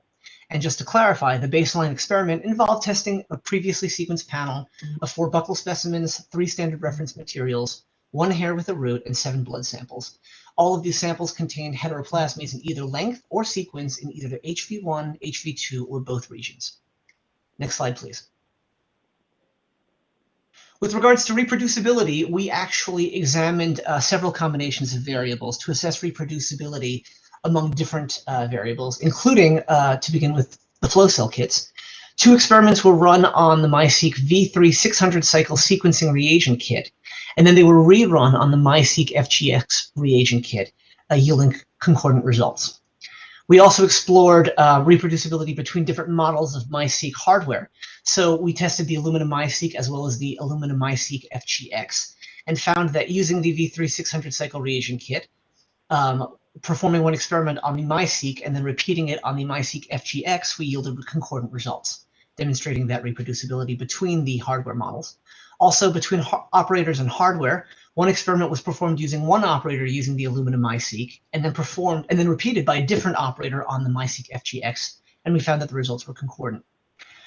We also assessed reproducibility in the purification steps between manual and robotic liquid handling. So one experiment was prepared twice using a Biomech robotic liquid handler for the library purification steps, and then a third iteration was prepared using manual pipetting, and we found that the results were concordant, demonstrating reproducibility between these sets of variables. Next slide, please. With regards to mixture studies, we evaluated 2 sample mixtures at ratios of 1:5, 1:10, and 1:20, and we found that mixture minor components were reliably detected at ratios of 1:5, with expectedly less detectability of the minor component at ratios of 1:10 and 1:20.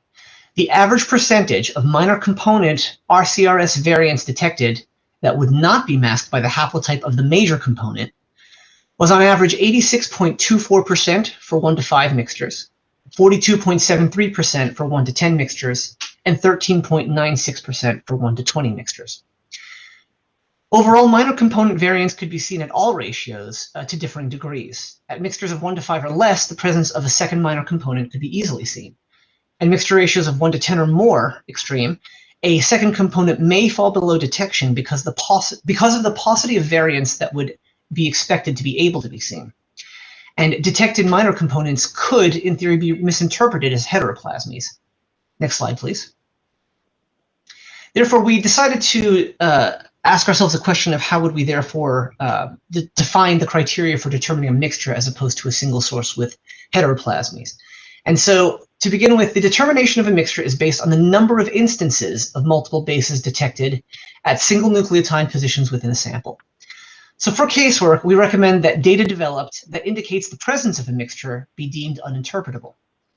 So to give you some additional information, Marshall et al., and the citation is presented below, in their MPS validation using an Xterra-based system, used the detection of greater than 3 locations of multiple bases at a single position as an indication of a mixture. Also, Just et al. In their study also determined that the maximum number of sequence heteroplasmies detected in a study of 588 single-source haplotypes was 3. So given the increased sensitivity of this technique over Sanger sequencing, increasing our mixture detection criteria from greater than 2 instances, which we currently employ with our Sanger, to greater than 3 instances using MPS of multiple base positions is recommended. In our mixture study, where 1 to 5 mixtures were able to reliably detect the presence of a minor component, no less than 4 heteroplasmies were observed. And in one single experiment in this validation, a single source hair, sample PTH, had 3 sequence heteroplasmies detected. Next slide, please.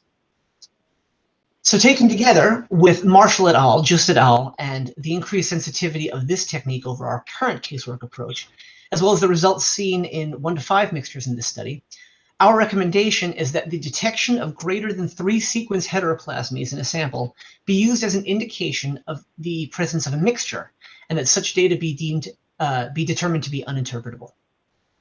Next slide, please. We then followed with a contamination assessment in which exogenous contamination was addressed by examining negative controls for the presence of unexpected haplotypes. None were seen, supporting the efficacy of the data generated in this validation. Carryover contamination was also addressed in experiment number 6, where a checkerboard amplification layout was created, where template negative reactions were adjacent to experimental reactions. The presence of detectable DNA in these template negative reactions would be an indication of carryover contamination, but however, none was observed in this experiment. Next slide, please. With regards to NGS-specific studies, we explored template and pool sensitivity. So with regards to template sensitivity, different quantities of DNA, specifically buccal samples, were tested using MPS. Concordant and complete results were obtained using quantities of 50 picograms of genomic DNA and higher when taking into account the presence of degradation. With regards to pool sensitivity, a standard of 32 libraries were used in this validation per manufacturer recommendations. This pool size, again, maximized cluster density while precluding spatial crosstalk during detection. We also explored the reliability of using pools of only 16 libraries. Our experiments yielded concordant results when using pools of 16 libraries. In one 32 pool library experiment where dropout occurred in one sample, rerunning that library as part of a 16 library pool actually reduced the dropout with more robust data generated at that position. Next slide, please. All right, so in conclusions, massively parallel sequencing, or MPS, is a reliable next-generation sequencing approach for mitochondrial DNA casework. Our studies have demonstrated its accuracy, precision, sensitivity, and repeatability, as well as reproducibility across 2 different flow cell reagent kits, manual versus robotic liquid handling during library purification, 2 MiSeq hardware models, and different operators. There were no issues with exogenous contamination or carryover contamination in these studies. And we recommend that the detection of greater than 3 instances of 2 called bases in the same position deem the sample a mixture and therefore uninterpretable. Recommended strategies for samples that are degraded and or of low template quantity include performing replicate amplifications, increasing the template volume in amplification reactions, or rerunning the library as part of a 16 library pool rather than the standard 32. Next slide, please. We'd like to gratefully acknowledge a number of people without whom this project would not have been possible. From our casework team, I'd like to thank Carl Gajewski, my fellow project lead, for his efforts and support, Eric Ramirez and James Princeton, who performed essentially all of the experimental benchwork seen throughout this entire validation. Craig O'Connor and Tiffany Vasquez, who are our validation managers. And from our research team, I'd like to thank Vishaka Sharma and Elisa Wernbach for providing the foundation and essential scientific design for this validation and for the development of the analysis parameters. Don Siegel for his astute scientific guidance and logistical support, Paul Goncharoff for his invaluable knowledge of mitochondrial practices, and Mark Desire, our mitochondrial technical lead. And thank you for your attention. With that, I'd be glad to answer any questions.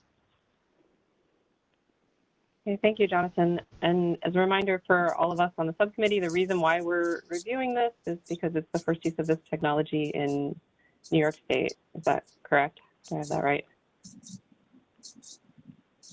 Yes. That is my understanding. Yes. Yeah. So we do need to issue a recommendation regarding the validation. So I have a few questions. There's one statement that I think I'm probably misinterpreting. It's on page 17. It's in regard to where you're talking about the C-stretch regions and the nomenclature of those. You say standardization of naming and reporting these variants will be addressed in future efforts prior to the commencement of casework. So that's something you're still working on, or is this validation complete as written? In terms of the actual casework approach and the development of results, we are completed in terms of our experimental design. With regards to the standardization of how we report out those results, we are going to essentially need to make sure that the results that we develop are in line with the April, I believe it's 2020 or 2019 SWGDAM mitochondrial interpretation guidelines. So before issuing a final report templates and creating the final interpretation manual, we just want to make sure that, and which is in development as we speak, we just want to make sure that all of the SWGDAM mitochondrial interpretation guidelines are factored in to that interpretation manual to explain how we would address certain naming conventions. Okay, that makes sense. Thanks. I was also, it took me a long time to get to your heteroplasmy threshold, but I think it's 10%. Is that correct? That's correct. Yeah, we're recommending 10%, and that was what was used in our analysis in this validation, 10%. Okay. Yeah, I didn't get, there were a lot of times when it was kind of hinted at, but I didn't get to that actual number till I think page 36 is where I first saw it. So just as a reader, I was wondering for a long time what your threshold was going to be. My apologies for that. It might be helpful to put it up front. And then there's a statement in there. Let's see, where do I want to be? Let's see, I think it's on page 14. You say, to confirm the presence of low-level heteroplasmies, we recommend attempting replicate amplifications, increasing template, or smaller pools. So what do you consider a low-level heteroplasmy for that statement? Is it less than 10%, or is it right at 10%, or what? What I believe I was referring to is based on the fact that we were able to reliably see heteroplasmies that were at 18.6% or higher, presumably anything that is between 10 and 18.6%. If we wanted to confirm its presence, we could basically perform any of these three, either the replicate amplifications, the lower pools, or using more template in order to try to maximize the chance that we would be able to see it again. So in other words, at 18.6% or higher, in our validation, we did reliably see it a second time when we did a second iteration of the experiment. For heteroplasmies below that range, but above detectability between 10 and 18%, 18.6, we did often see it in replicate amplifications, but not always. So it was basically a question of if we felt the need to confirm the presence of these, we should have the expectation that doing those three recommendations would increase the likelihood that we would see it again if it was in that range. So is that something that you would put in the protocol to specify that range? I don't believe we would necessarily seek to confirm the presence. It was really just based on the validation data that we wanted to explain that if we were trying to, that would be how we would approach it. But at this time, we have no necessary intention of seeking out additional heteroplasmies. Based on the amount of template that we use, we're hoping to basically say that once we've detected the heteroplasmy, we've established that it's there and reported out as such. Okay. All right, and my other comment is maybe minor, but it kept coming up in the document. So I know you didn't do a mito-specific quant, you were doing a genomic DNA quant, and I assume that's what Promega kind of recommends as a part of this workflow. But you refer constantly to the amount of template that you're using. You're saying 100 picograms of template, but your quant is a genomic DNA quant and your template is mitochondrial DNA. So there's, to me, every time I read that, there's a disconnect there where the quantity that you're stating is really genomic DNA, whereas your template is mitochondrial DNA. So I Sure. would have appreciated, I think, a statement in the beginning just to clarify that every time you talk about quantity, you refer to genomic DNA, and that has a relationship that you expect to the amount of mitochondrial DNA. Does that make sense? Yes, it does. I understand. Essentially, we opted to go for the genomic quantitation route. Number one, because it was in line with our current practices with Sanger, and also because once we were able to develop reliable and concordant results, even using our genomic DNA quantitation technique, we felt that we therefore had a path forward using this. And certainly within our internal laboratory protocols and in the report, we will try to draw more attention to the fact that what we were referring to when we refer to template is actually based on the genomic quantitation. Thank you. Sure. Yeah, and maybe in the training, it would be important to also cover that, different individuals and different tissues have varying levels of mitochondrial ratio to nuclear DNA. So it's not a perfect science to do it that way. I think it's a reasonable way to do your workflow, but it's you're making an inference there. Right? Understood, and we will definitely work that into our training as well. All right, great. Thank you, Jonathan. All right, what other comments and questions do you guys have? This is Ken.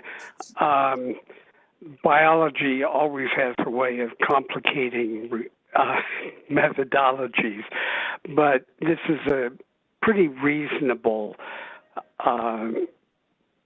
validation study. I do have a couple of comments simply on the wording. In your final summary, it's correct, but on page 16, you talk about where Marshall et al., Just et al., increased sensitivity et al. You say the detection of greater than sequence heteroplasmies in the sample. No, it's not heteroplasmies, it's sites of sequence variation that you will then interpret as not a heteroplasmy. So you're tending to get a little ahead of yourself in that wording. And that's basically all. As I said, and the very last summary page, the wording is correct. Thank you for catching that. I do appreciate the distinction, and the advice will definitely be incorporated into our documentation. Thank you.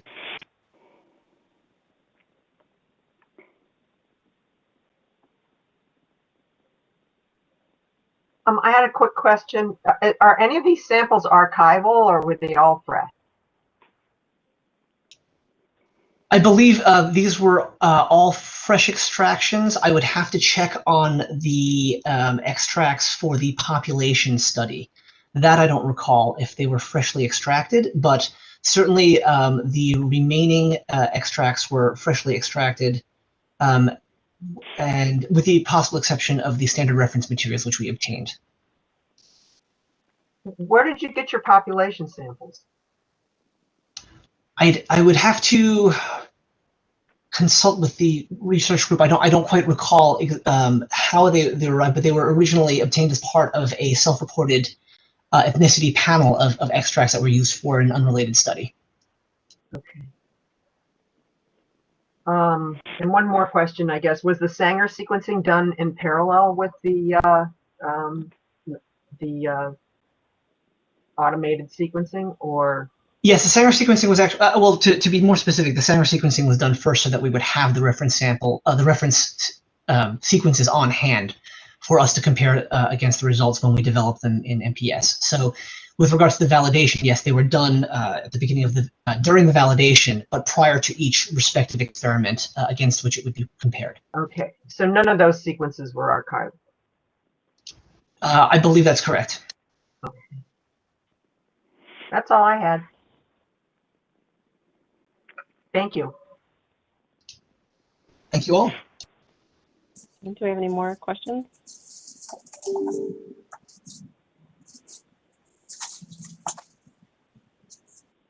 No, for Dr. Beaver? Dr. Sozer, Dr. Smith?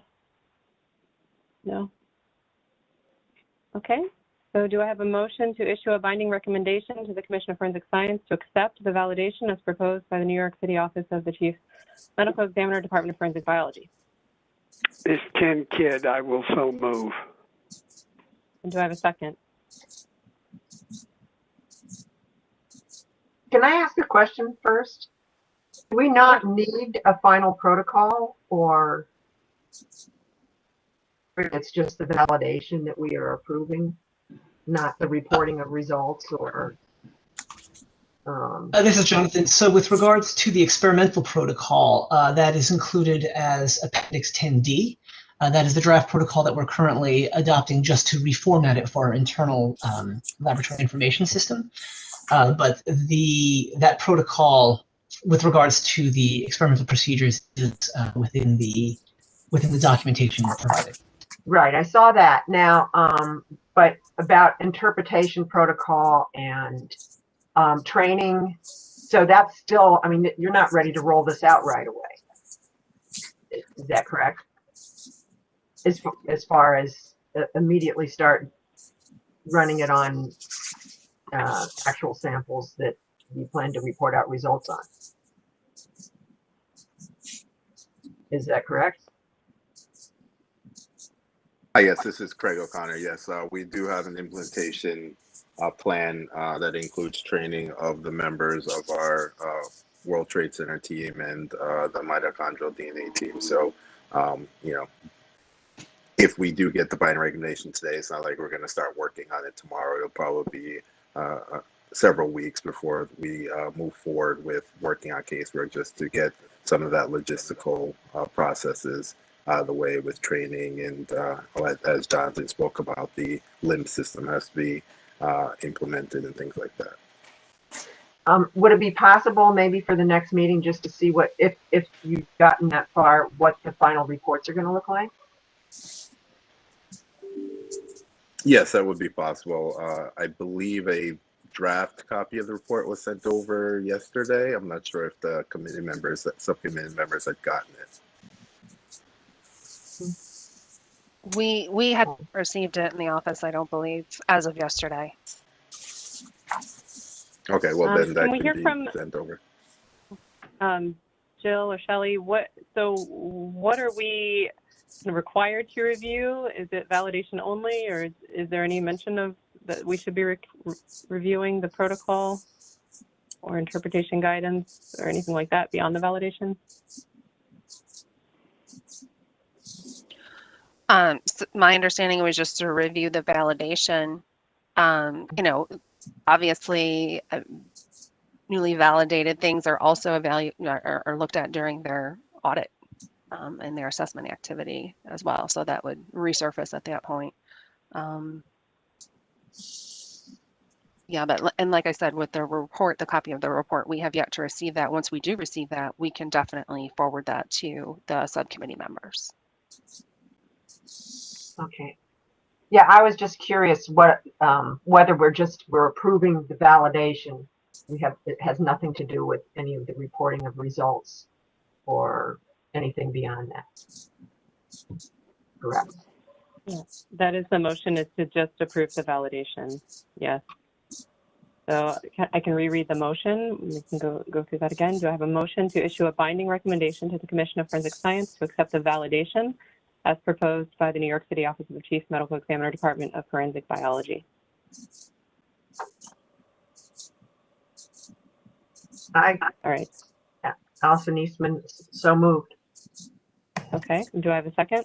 We had a motion on the table. Dr. Kidd moved. We were waiting on a second. Oh, we were waiting on a second. Okay. Okay. Thank you. Thank you. So we have a motion from Dr. Kidd. We have a second from Dr. Eastman. Again, I will call on you for your vote. My vote is yes to approve. Dr. Beaver? Fred Bieber, approve. Yes. Allison Eastman, approved. Thank you. Dr. Kidd? Ken Kidd, approved. Dr. Smith? Great job. Jennifer Smith approves. Great, thank you. And Dr. Sozer? Amanda Sozer abstain. Okay. So we still have enough votes for a quorum. So I believe the motion passes. Is that correct? Yep. I'm getting nods. Okay, great. All right. Congratulations. Thank you to Jonathan and Mark. Nice Yeah, validation. like really good work, your team. Thank you.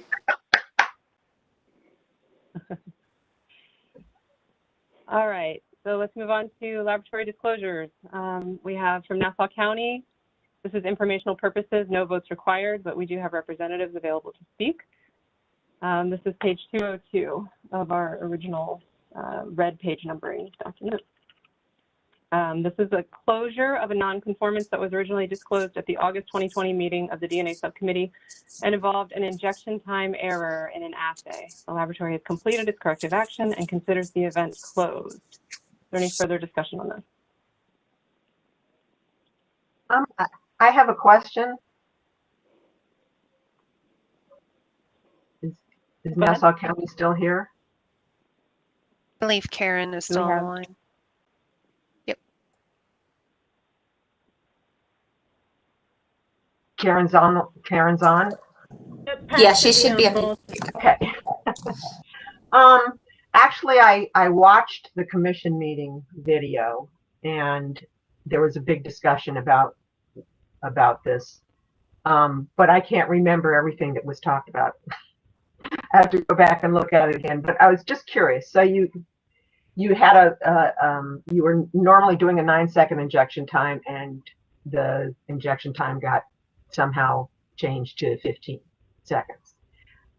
Did you see more alleles and more alleles that were above threshold that were included in your interpretation during that period?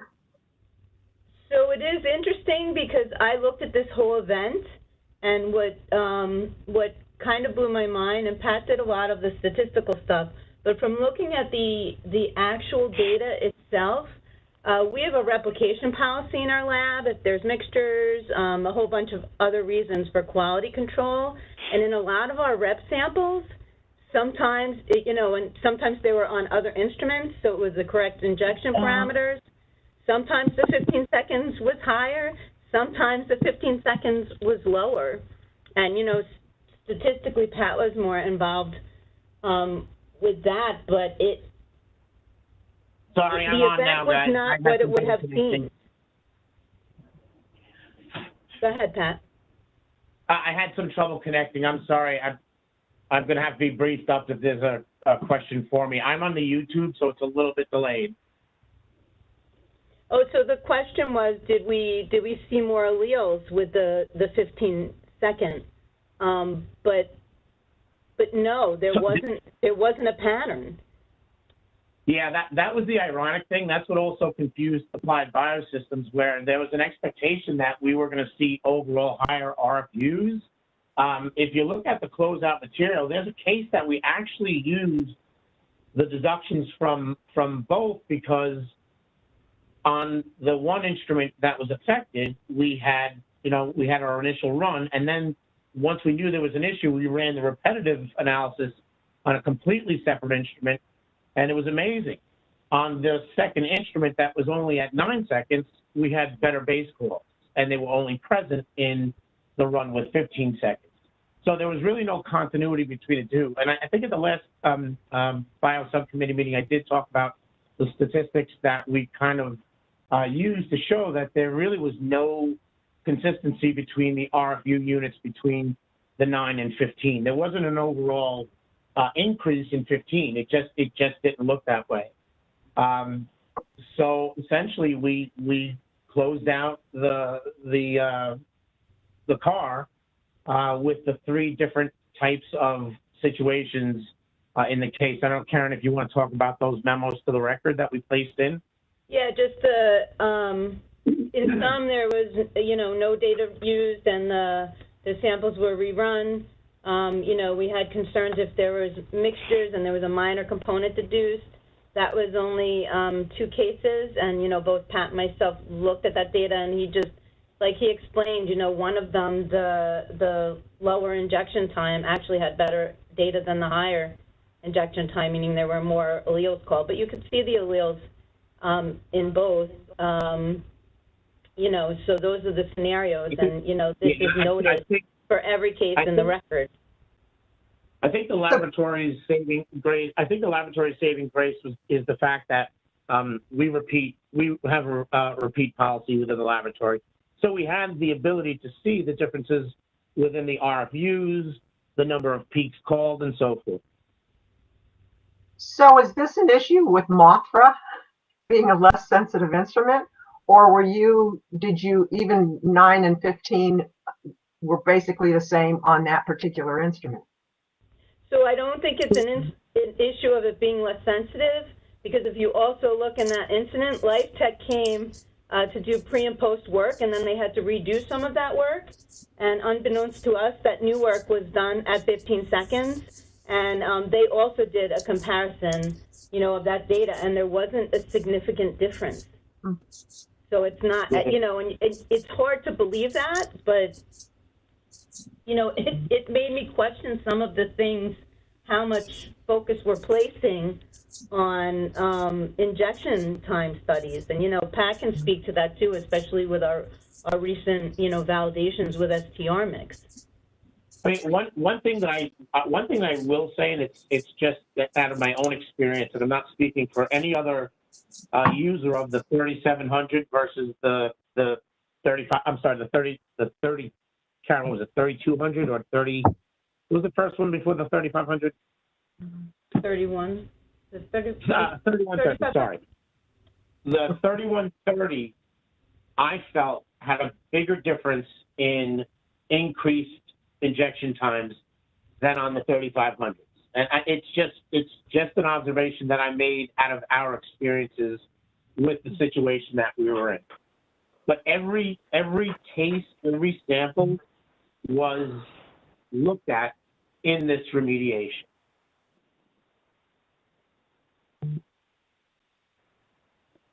Thank you. Interesting. And your the other thing it showed us was that your RFUs are really a snapshot in time that have to do with consumables and a lot of other factors other than just the injection time itself. Mm-hmm. Interesting. Thank you. Right, any other questions? Thank you, guys. I'm going to answer from more sides, Mothra, and say I feel sorry for Mothra because it's offline still. Mothra is getting a revamp, though. She's getting, you know, upgraded software, and we're going to use her to upgrade everything. Okay, good. She's not getting a corner with a dunce cap on or anything.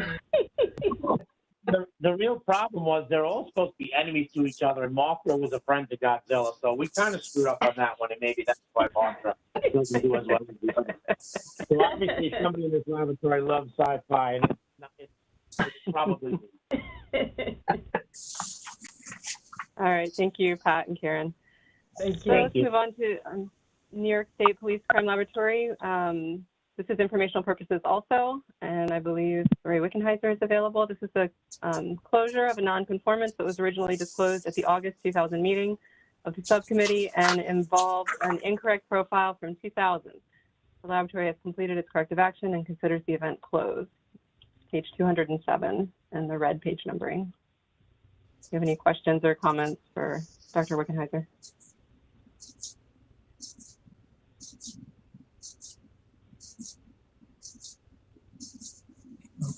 No? Okay, hearing none. Move on. So now we are at the executive session. Do I have a motion to go into executive session to discuss matters relating to a current investigation or matters that may lead to an appointment, promotion, demotion, discipline, or suspension of a particular person? I make a motion that we go into executive session. This is Amanda Sozer. Thank you, Mandy. Do I have a second? I second it, Allison Eastman. All right, motion has been made and seconded by Dr. Sozer, seconded by Dr. Eastman. When I call on you, please state your vote for the record. My vote is yes. Dr. Beaver? Fred Beaver, yes. Dr. Allison Eastman? Eastman, yes. Dr. Gettings? Oh, my name, sorry. I vote yes. Just gave away the, yeah, anyway. Dr. Kidd. Ken Kidd, yes. Dr. Smith. Yes, Dr. Smith, Jennifer Smith. Thank you. And Dr. Sozer. Amanda Sozer, yes. Thank you. The motion passes. If you're not a subcommittee member, staff, you will be expelled from the virtual meeting and the streaming will be paused. The stream will resume when the executive session has ended. Okay, this is Jackie. I'm going to go ahead and pause everything, and I will let you know when everyone is out of the attendee list. I ask that you keep any conversation, not even to a minimum, but nil if you could, while I go ahead and pause everything, and I'll let you know when we're ready to go.